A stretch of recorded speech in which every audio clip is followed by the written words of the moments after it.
What do you say to critics who say that the president is alienating himself from Republicans that he will need to move his legislation forward? I don't think he's alienated anyone. I think that Congress has alienated themselves by not actually getting the job done that the people of this country elected them to do.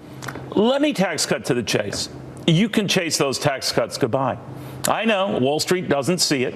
Most Republicans on Capitol Hill deny it, and the president himself, well, he's still banking on it.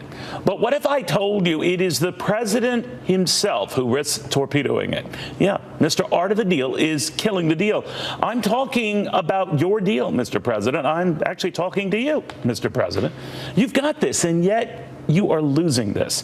Stop me if you've heard this before, actually from me before.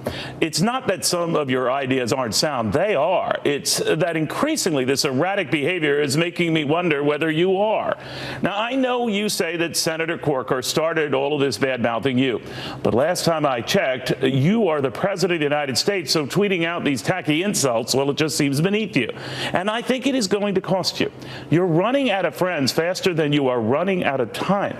You might not like Bob Corker, but a lot of senators do. And you need those senators, sir. Even assuming some of them have gotten used to this, how long do you think they put up with this?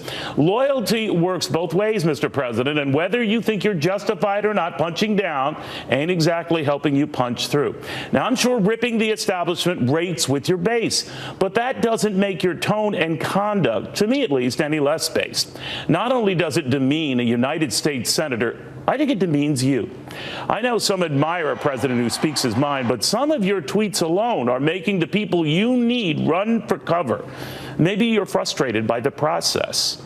Maybe the bureaucracy's got you swamped. All I know is that you can't drain that swamp if all you're doing is throwing mud.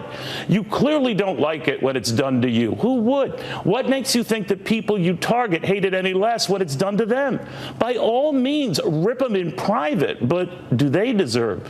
Think about it. Does anyone deserve being treated like this in public?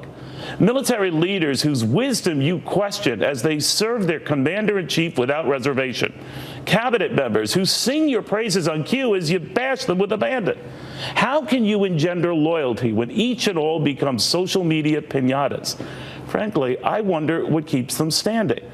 And for you, it can't be just the thunderous applause of a base that really isn't growing. It's time to reach beyond that base. You're not president of just those voters. You are president of all voters, those who love you, and yeah, those who don't love you.